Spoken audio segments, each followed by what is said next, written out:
For me, I felt a sense of identification with the black struggle at the time because I was a gay person who was living a very closeted and horrendously, to me, horrendously frightening experience. I felt isolated and vulnerable, and basically I felt as if I were living under a reign of terror.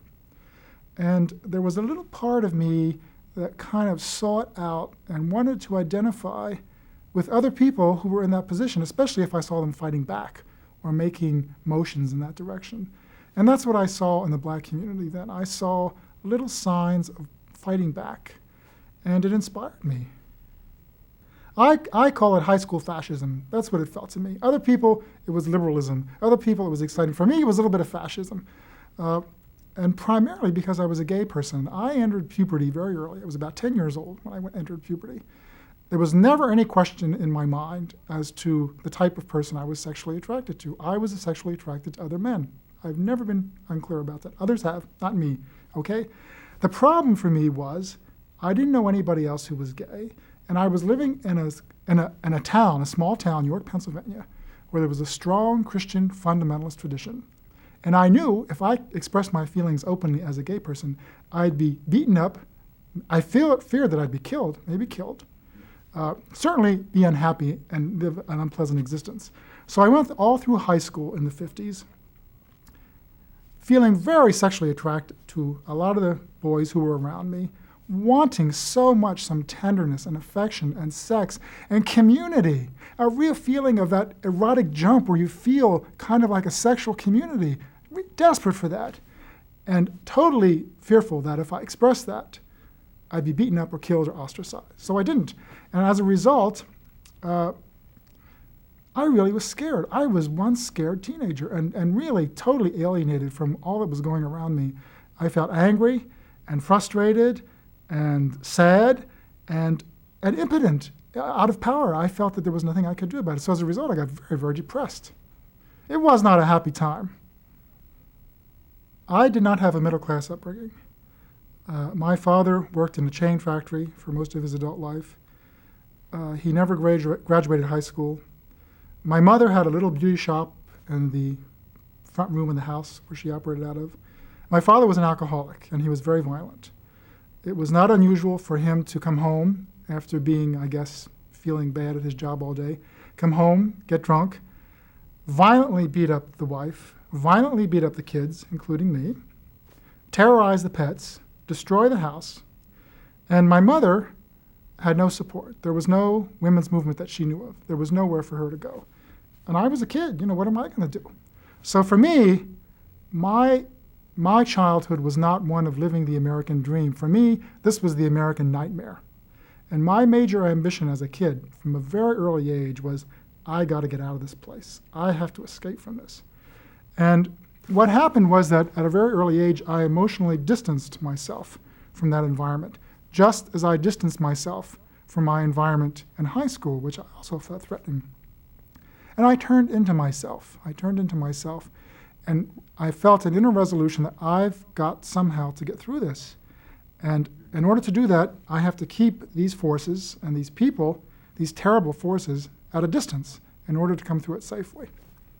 I went to Brown University in 1960, and it was a transformative experience for me, both for the better and in some ways for the worse. But on the whole, I think for the better.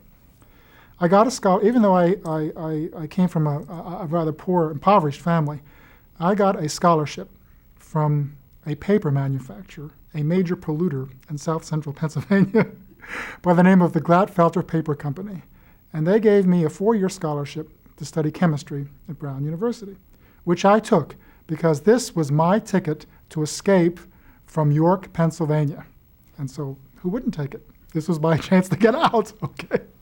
So I went there, and it was quite an exciting experience for me because I was exposed to people who were questioning things and who got support for questioning things. As a kid, I questioned things and didn't get much support for it. But here I was getting support for it, and that was thrilling. And I was living with other people who thrived on that, and so we reinforced each other. At the time, I was also going through a struggle over my gayness. As a kid, I had been raised in the Lutheran Church, And I had internalized a lot of traditional fundamentalist Christian attitudes towards sexuality.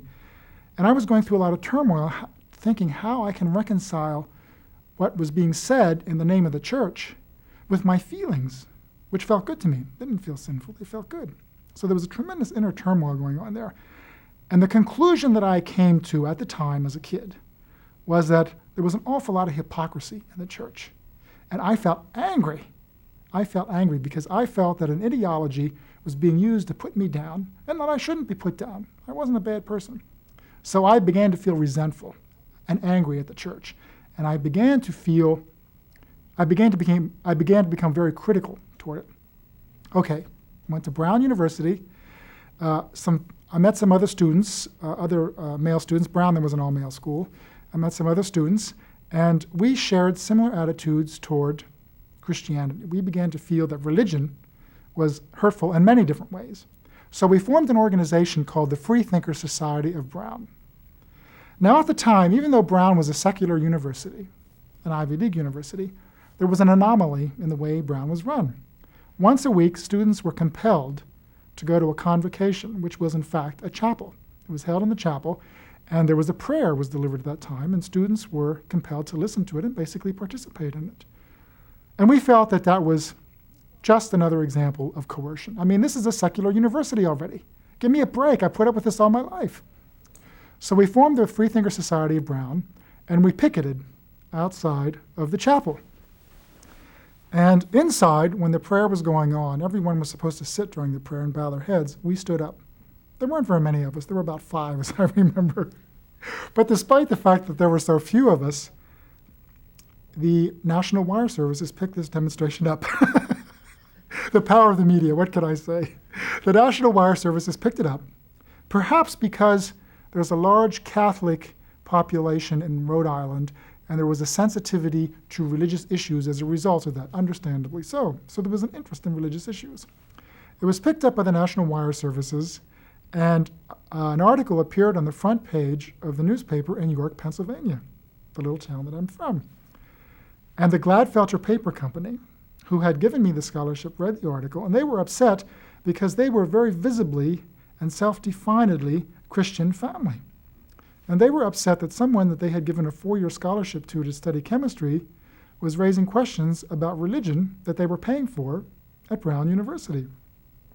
So I received a letter from them, and they said that they were going to withdraw the scholarship, because this is conduct unbecoming of what they expected. I was lucky enough, after I got that letter, to get in touch with a man by the name of Joseph Lewis, who was an octogenarian head of the Freethinker Society of America. And I never met him in person, but I read newspaper articles about him and corresponded with him, and he was a cantankerous, self-determined millionaire who was out to rock the boat. The kind of millionaire I like, okay? So he was determined to rock the boat. And he sent the Gladfelter Paper Company a letter saying that if they took away my scholarship, he would personally pay for a suit against them in court to get it back, and he would guarantee that their name would be dragged through the mud. And of course, the original reason they gave me the scholarship was to get good publicity for themselves, in my opinion, to cover up their image as a polluter in South Central Pennsylvania. That's why I think they gave it to me. In any case, the letter worked. They did not want to have their image dragged through the mud, and they backed down. They did not withdraw the scholarship, and I decided to change my major from chemistry to political science because I had just learned a lesson in politics, and I responded to it. I realized, hey, I like doing this, and I'm learning something about it. I was desperate, and that has to do with being a closeted gay person. I moved to Brown, which was an all-men's school, and I was living in a dormitory. And if you can believe this, I was a very naive kid. I thought that I was the only gay person in the world. Can you believe that? I thought I was the only gay person in the world. I didn't know anybody who was gay. I realized in retrospect there were many. Even I was approached already, but I didn't know it. I didn't know what was going on. I was frightened.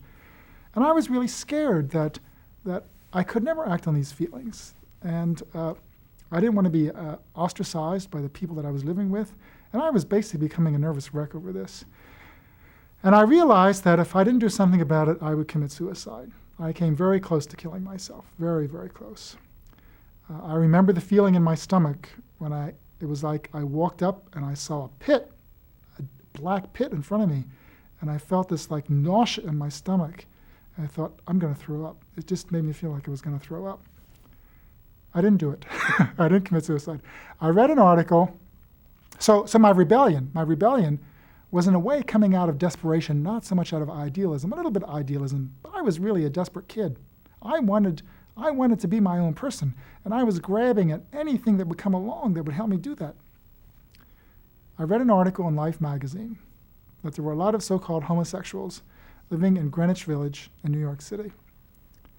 So after 3 years at Brown University, a very good student despite this emotional turmoil, I dropped out of Brown and moved to Greenwich Village.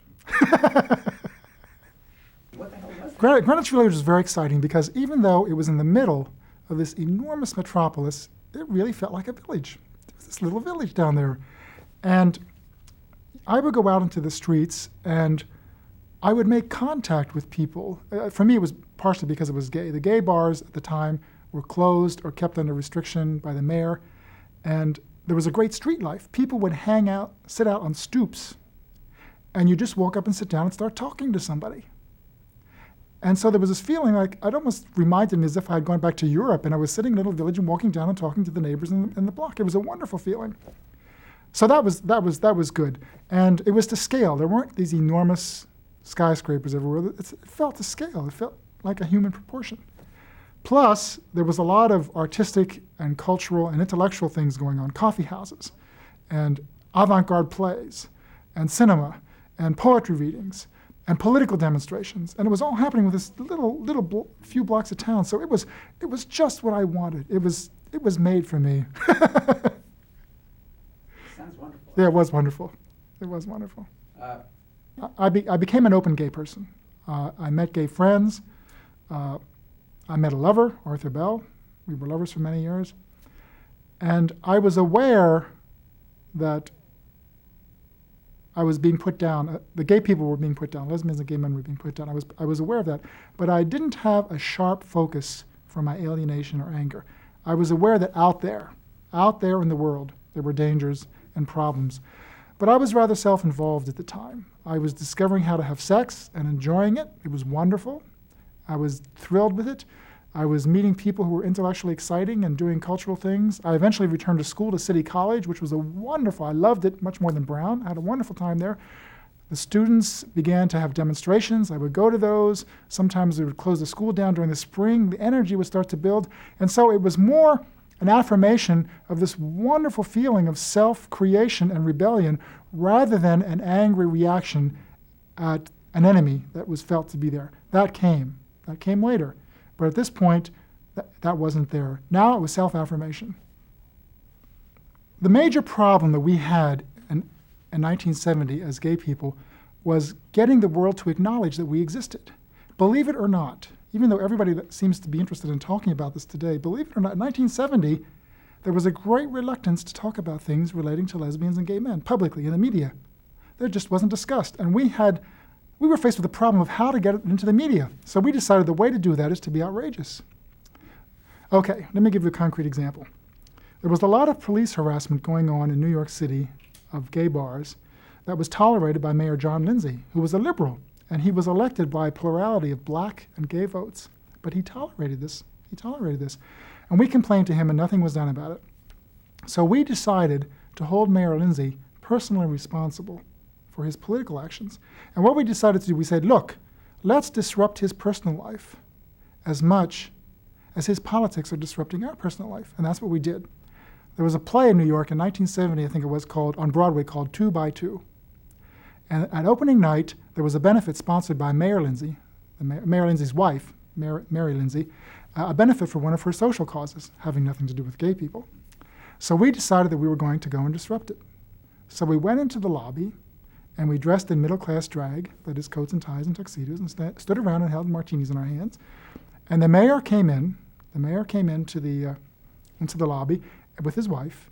And when he did that, we jumped out of the crowd and surrounded him and started shouting at the top of our voices right into his face, "End police harassment, end police harassment." The mayor was very cool. he was accustomed to being on television a lot, and so he knew how to hide his feelings.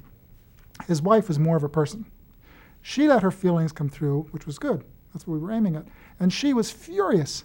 So Mary Lindsay came up to me and punched me right in the chest like that, right in the middle of the chest. And I thought that was wonderful because she was beginning to feel the emotional consequences of her politics. And an interesting thing happened. We let them pass, of course. We were militant but nonviolent. We were noisy, and we exercised our First Amendment rights, but we were never violent. We opened up and let them go into the theater, and just as the mayor and his wife were entering past the lobby into the theater, Mayor Lindsay turned to his wife and chewed her out for losing her cool in public. So our struggle had become a marital problem in their relationship. Shortly thereafter, the mayor called us up. His assistant, Richard Aurelio, the deputy mayor, called us up and said, look, come down to City Hall and let's talk about these things. We did, and Seymour Pine, who was the offending police officer responsible for these raids, was shipped out of Manhattan to one of the outlying boroughs. So it worked. We got away with it.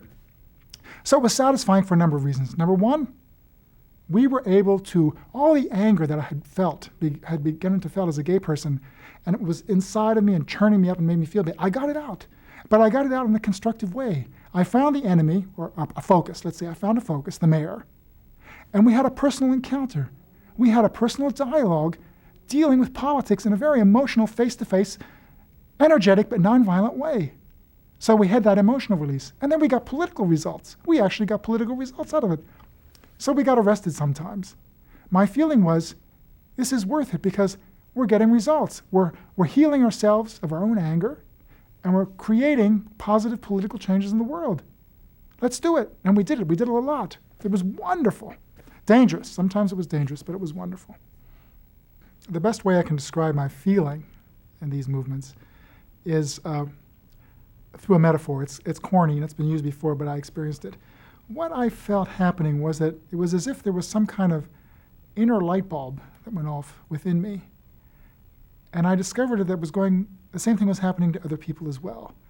So we had this inner energy breakout, and we were able to share it with other people. So it wasn't just it wasn't just reacting against institutions. It was a positive affirmation. Well, I asked myself, what is that affirmation?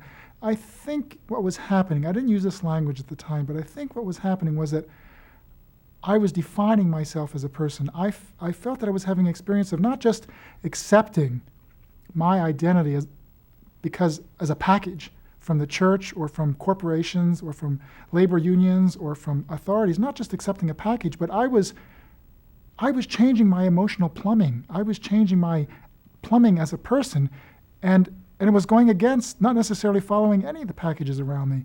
And for me, that was the experiential thrill, the sense of being a partner and creating myself, creating my own identity, and not just having an identity which I buy as a consumer.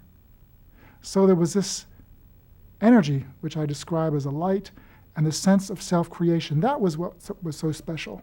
Everything that followed from that, the politics, the aesthetics, the music, for me, everything was secondary. The primary thing was this burst of energy of self-definition and seeing other people doing it at the same time.